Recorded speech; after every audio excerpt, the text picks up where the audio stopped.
jamono moo indi tontu ci yenn yi nee na teg naa sama conco yenn yi denc nañ ko ci biir tiroir yi. tout simplement soo gisee ñun dafa am ay virages yoo xam ne dañ ko raté. pour la bonne gouvernance je veux dire. oui virage 2000 ak virage 2012.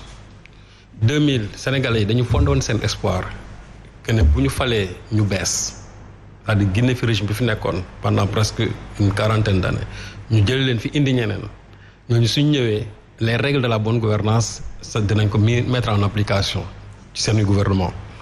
ñu gis ne Ablaye Wade bi mu ñëwee li gënoon nekk talon d'Achille Ablaye Wade c'est-à-dire c'était la bonne gouvernance la corruption active moo fi nekkoon ba nit ñi à un certain moment.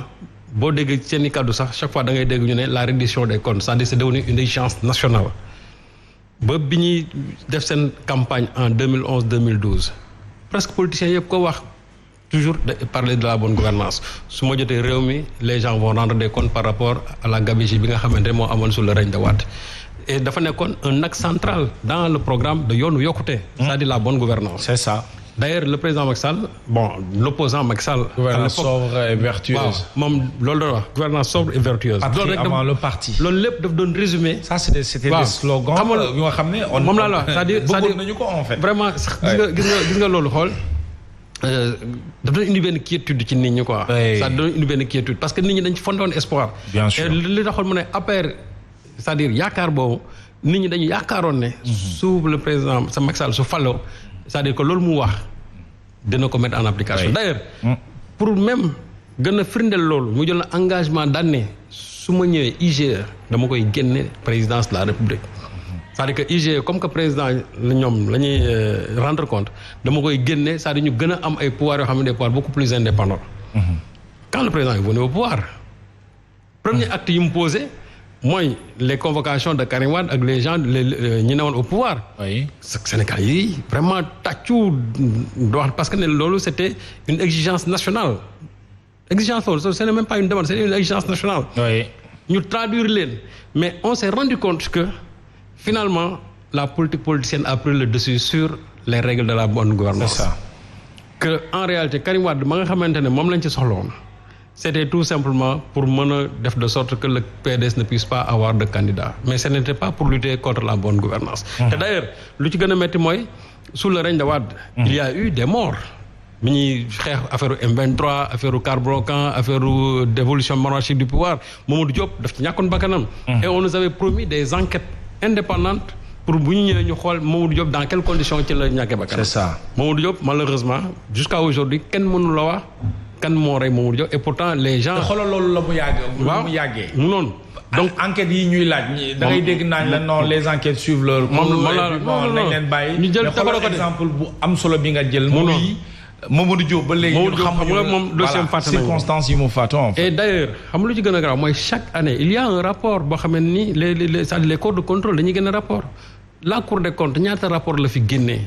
il fut un temps dañu waxoon sax dañuy def benn commission boo xam ne ni dafay saytu lépp li nga xam ne moo jëm ci rapport yooyu mais te loolu je me rappelle à l'époque Sidi Kaba moo ko doon wax mais Fouras daldi xëdeen le président bi muy jëlee pouvoir bi je crois dans son premier discours lu mu njëkkoon wax mooy je ne protégerai personne man gis nga jour ba mu waxee loolu boobu laa ne dee nañ parce que un président avec la séparation des pouvoirs il n'a même pas la compétence pour protéger X individus d'ailleurs Éric Dupond-Moretti bii nga xamante ne barki démb le ministre de la justice ñu yóbbu ko tribunal kooku Emmanuel Macron soo amoon pouvoir protéger ko danaan ko doo dem si on est dans le régime de la séparation des pouvoirs c'est-à-dire le président n'a même pas c'est-à-dire le pouvoir de dire que je ne protégerai parce que kii wax ne je ne protégerai c'est-à-dire que am na faculté protéger c'est ça. kii wax loolu am na faculté protéger et d'ailleurs loolu moo feeñ maintenant sous ce règne là parce que ñi nga xamante ñëpp dañu féete ci ñoom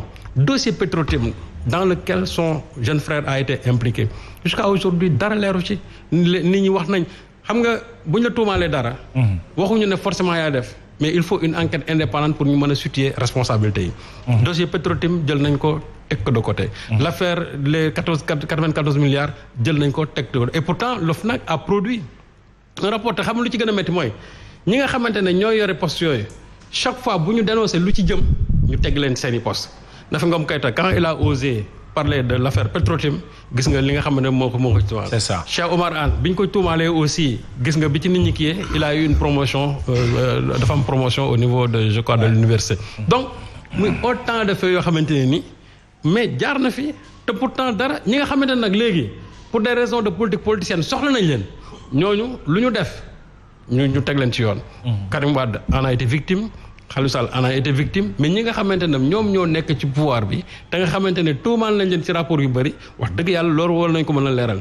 li ci gën a graaw nag mooy à part le tournant de 2021. Combien il y a eu des morts dans ce pays est-ce que dégg nga jusqu'à aujourd'hui ñu wax ci lenn à propos de ces morts ñi nga xamante ne on les a fauchés ci ay événements yoo xam ne comme l'événement de Ngor la jeune fille qui est décédée xale bi ñu reyoon fii ak kër Mbaye Fall. et chaque fois c'est le ministre de l'Intérieur qui s'empresse de sortir un communiqué boo xamante ne ni c'est-à-dire dafay raxas der ñi nga xamante ne yëpp ñoom ñoo nekkoon sur le champ et que nit ñi tuumaal leen ci. donc yu mel noonu su fekkente ne dafa am président ci wàllu boppam. taxaw fi aussi ci benn sortie daal ne am na ay dossiers yoo xam ne dama ci teg sama loxo parce que bëgguma wax boobu moom xam naa ne bëgguma réew yëngatu moi je crois que pour les règles de la bonne gouvernance c'est ça. Aujourd'hui waratuñu woon toog fii sax di wax loolu mais tey nous sommes à quelques 3-4 mois de l'élection présidentielle lépp lu nga xamante ne jëmoon na ci yooyu France daal di xëdeen xanaa peut-être vous pensez Mouhamed diggante bi Mohamed non xam nga enquête yi kan moo koy def ki nga xamante ne après moom moo ko fi remplacer. c'est ça oui. ki ko fi remplacer su ci coobareem su ko neexee moom mën na ko ne loolu. mais sous le règne de l'actuel président. amoo ci yaakaar. non c'est-à-dire non c'est le temps qui ne le permet plus. ok c'est le temps c'est-à-dire c'est le temps loo xamante ne nii naa depuis 2012 jusqu'à aujourd'hui. am na ci yoo xamante ne nee nañ boucler nañ ko di ba pare. comme Covid 19 bi. enquête yi mat na léegi la moo ci des. Mohamed Covid 19 bi. Covid 19 bi. waaw. tu sais que ñañ ci war a woowuñu leen. ñañ ci war a woowuñu leen on a appelé des DG on a appelé des DAGE et cetera mais ñi nga xamante ne les ordonnateurs des dépenses là mais ñu ci bëri wuñu leen xam nga le rapport est clair. le rapport dafa am ñoo xam ne nii dafa leen ciblé moo tax quand les gens ont parlé de 6 milliards man leen déedéet vous faites une fausse lecture bu ngeen xoolee la Cour des comptes a posé fii ay questions yu bëri ci yenn ministres yi c'est-à-dire sur l'utilisation de cet argent là mais ba léegi waxuñu. xaalis boobu ba léegi ci nan lañ koy utiliser. très bien man on peut en citer des exemples et des exemples. donc tey normalement su fekkonte ne dañ dans un état de droit parce que état de droit xamewul ku nekk gauche xamewul ku nekk droite xamewul ku nekk centre c'est-à-dire que ñëpp la ñu yemale tout le monde est justiciable fekkoon ne léegi dañu nekk dans un état de droit bu fekkee ne dañu nekk dans un état de droit tey ñii nga xamante ne ñoom lañ tuumaal dinañ leen yóbbu. fi nga xamante moom la ñu war a yóbbu enquête leen su boobaa c'est l'enquête qui définira si ces gens-là sont responsables ou coupables ou bien si ces gens-là ne sont pas coupables. D'accord. Mais li ci metti mooy le président Macky Sall va finir son magistère qui était placé sous le sceau de la bonne gouvernance de la vertu de la sobriété mais tey soo doon def bilan boobu c'est-à-dire le bilan immatériel xam nga bilan matériel bi moom vraiment kenn amul lu ñu ci wax mais le bilan immatériel bi mu doon wax moom ci boppam bilan immatériel c'est-à-dire ça a été vraiment un échec littéral. Très bien. Parce que ba léegi gisuñu ci ñi nga xamante ne dañ leen a tuumaal ci yenn dossiers yi on n'a jamais eu des réponses palpables par rapport à cela. Et malheureusement il va finir son magistère et loolu moo nar a nekk la tache noire de son magistère. Le bilan matériel moom on en discute pas. C'est un fait, il y a beaucoup de réalisations sous son magistère. Mais le bilan maintenant immatériel, cette vertu-là dans la bonne gouvernance, je crois que ça a été un échec littéral. Très bien. Alors, Ibrahima Pouye, li nga xam ne moo di les enquêtes promises moom la ñuy laaj énuméré nañ quelques dossiers jëm ci wàllu Covid 19 beeg rapport yeeg yu mel noonu enquêtes yi ñu bouclé mbirum nit yi ñu faatoon ci ay manifestations alors yow naka nga jàngatee situation boobu nag est-ce que aujourd'hui yooyu la enquête mu waruñu ko mën a leeral ba xaal sénégalais yi xam lu ci nekk ana fan la féetee kan mooy kan ak kan moo def lan. Seydina Mohamed damaa yàgg toog fii di wax na manifestation politique. bu Sénégal.